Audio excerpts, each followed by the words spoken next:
భారత్ శరవేగంగా అభివృద్ధి చెందుతోందని ప్రధాని మోడీ అన్నారు. స్థిర ప్రభుత్వం ఏర్పడడం వల్ల మంచి జరిగిందన్నారు.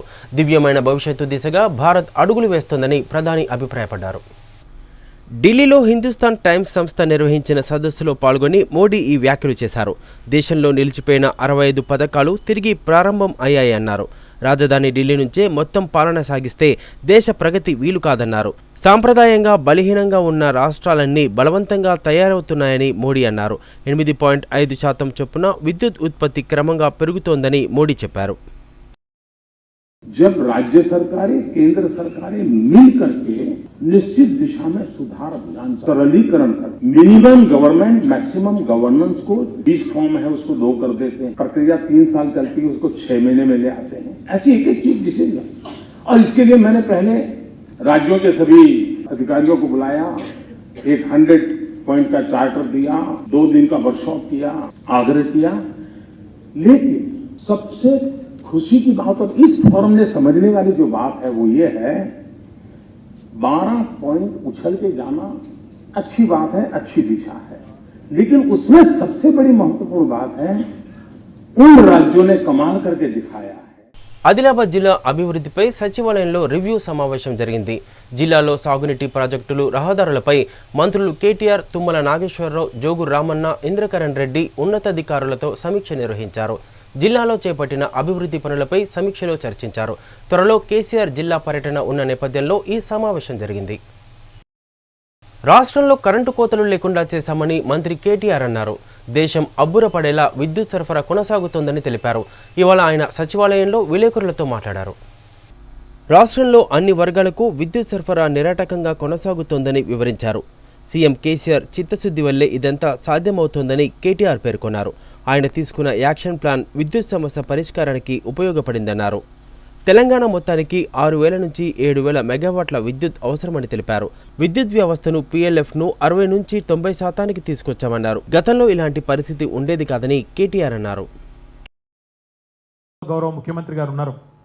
ఆ హైదరాబాద్ మహానగరంలో మనం చూసినాం, గత ప్రభుత్వ హయాంలో 2 సంవత్సరాల కిందట ఇందిరా పార్క్లో, ధర్నా చౌక్లో పారిశ్రామికవేత్తలు పవర్ హాలిడేలు ఎత్తివేయాలని చెప్పి పారిశ్రామికవేత్తలు కూడా ధర్నాలు చేసిన పరిస్థితి.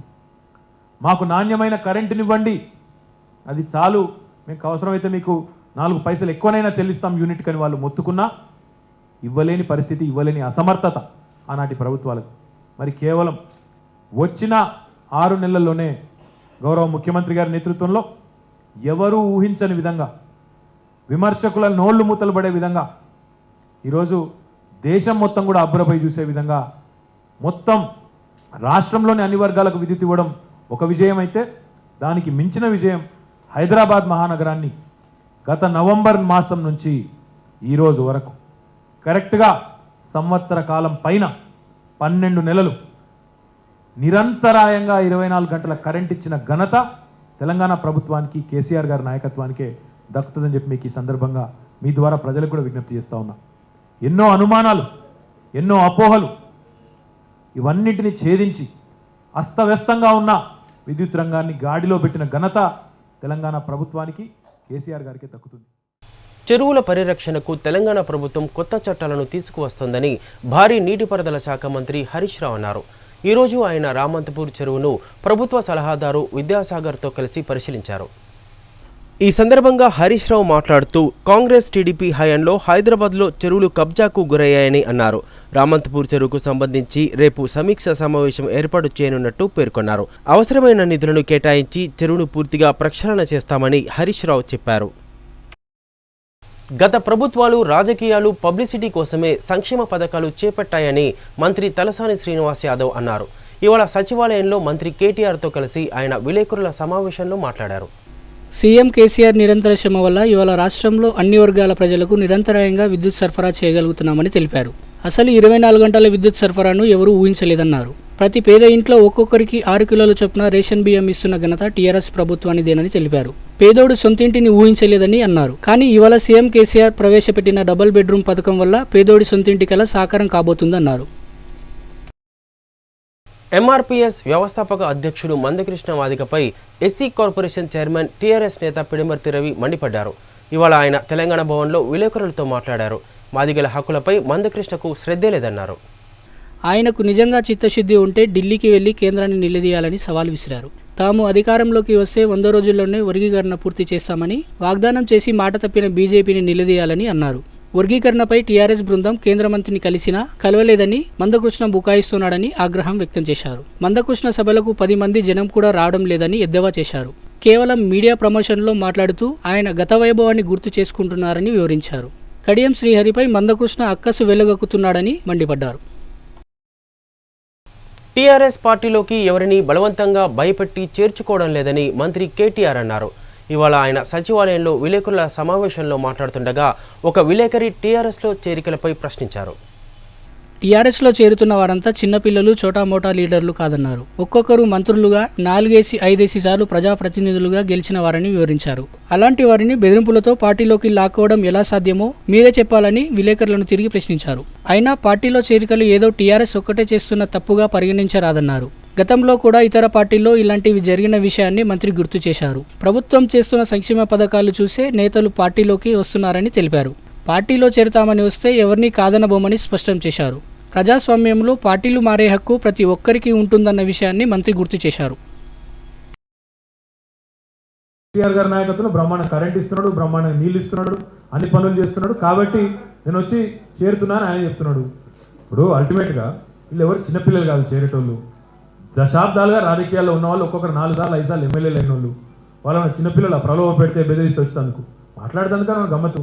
ఇంకోటి బ్రదర్, ఈ రాజకీయ పార్టీలలో చేరికలు కొత్త ఏమైనా నాకు అర్థం కాదు. మొట్టమొదటిసారి జరుగుతుందా? ఇలా టీఆర్ఎస్ఏ శ్రీకారం చుట్టిందా? ఇదివరకు ఎవరు చేయలేదా?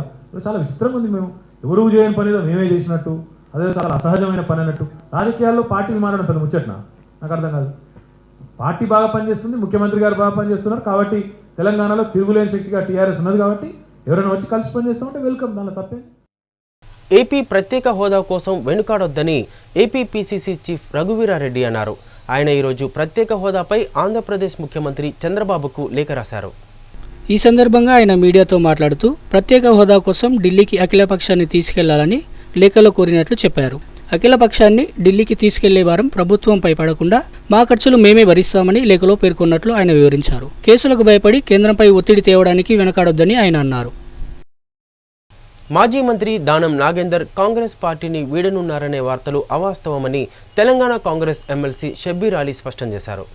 ఈ రోజు ఆయన దానం నాగేందర్తో భేటీ అయ్యారు. ఈ సందర్భంగా అధిష్టానం పెద్దలతో ఫోన్లో దానంతో మాట్లాడించారు. అనంతరం షబ్బీర్ అలీ మాట్లాడుతూ దానం కాంగ్రెస్ ను వీడరని స్పష్టం చేశారు. హైదరాబాద్ లో కాంగ్రెస్ పార్టీ నిర్వహించే ప్రతి కార్యక్రమంలోనూ దానం పాత్ర ఉందన్నారు. అనంతరం దానం నాగేందర్ మాట్లాడుతూ కాంగ్రెస్ పార్టీని వీడనని తాను నిన్నే మీడియాకు స్పష్టం చేసినట్లు పేర్కొన్నారు. హైదరాబాద్ లో కాంగ్రెస్ పార్టీని బలోపేతం చేసేందుకు డివిజన్ల వారీగా కార్యకర్తలతో సమావేశం ఏర్పాటు చేసినట్లు దానం పేర్కొన్నారు. కాంగ్రెస్ గురించి ఎప్పుడైనా కృషి చేసి ఒక NSY youth Congress greater Congress president గారితో సహా మరి ఎంఐఎం అలాంటి పార్టీతో అప్పుడు కొట్లాడి ఎమ్మెల్యేగా 3 సార్లుగా గెలిచి మరి అందరికీ చరిత్ర తెలిసిన విషయమే. నెహ్రూ గాంధీ కుటుంబంతో ఆయన సంబంధాలు ఇట్లా ఉన్నాయి కూడా అందరికీ తెలిసిన విషయమే.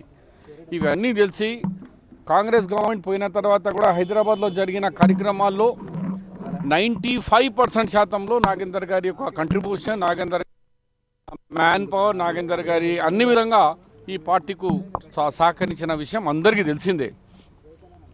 పెళ్లి అప్పుడు కానీ కొన్ని విషయాల్లో 1-2 ప్రోగ్రాం రాకపోవచ్చు కానీ 95% జరిగిన కార్యక్రమాలు అన్నింటిలో నాగేందర్ గారు ఉన్నారు. అలాంటి వ్యక్తి మీద రోజుకొకటి కథనాలు కొంతమంది కావాలని రాయిస్తున్నారు. నేను మీ ద్వారా వాళ్ళకి మనవి చేస్తున్నాను, ఎవరైనా ఉండొచ్చు. టీఆర్ఎస్ ప్రభుత్వం పార్టీల వలసలను ప్రోత్సహిస్తూ ప్రజాస్వామ్యాన్ని కూనీ చేస్తుందని ఎంపీ గుత్తా సుఖేందర్ రెడ్డి ఆరోపించారు.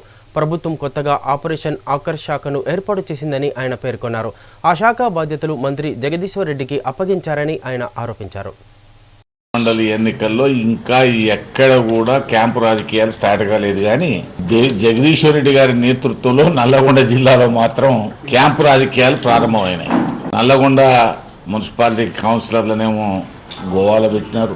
నిన్న మొన్న 3 రోజులుగా 192 మంది ఎంపీటీసీలను ఇంకొక 200 మంది కాపలాదారులు అనుకోండి, వారి భర్తలు అనుకోండి, వాళ్ళందరూ కలిసి 8 బస్సులలో కొచ్చిన్ దొరికినారు. నేను ఒకటే రిక్వెస్ట్ చేస్తున్నా మంత్రి గారికి, ప్రజాస్వామ్యం మీద మీరు గౌరవం ఉందని మీరే చెప్తున్నారు. ప్రజలు తండోపాలుగా వచ్చి మాకు ఓట్లేస్తున్నా అంటున్నారు. మా డిపాజిట్లు పోతాయని చెప్తున్నారు. మరి కొచ్చిన్ ఎందుకు, గోవా ఎందుకు, ఈ బస్సులు ఎందుకు, ఈ ప్రలోభాలు ఎందుకు, ఈ బాధలన్నీ ఎందుక? మొదలైంది సరికాలం. ఆ కొచ్చిన్ గోవా దేశపోయే వాళ్ళని చంపకు. 50% మహిళలు అభ్యర్థుల పేర్లను ప్రకటించారు.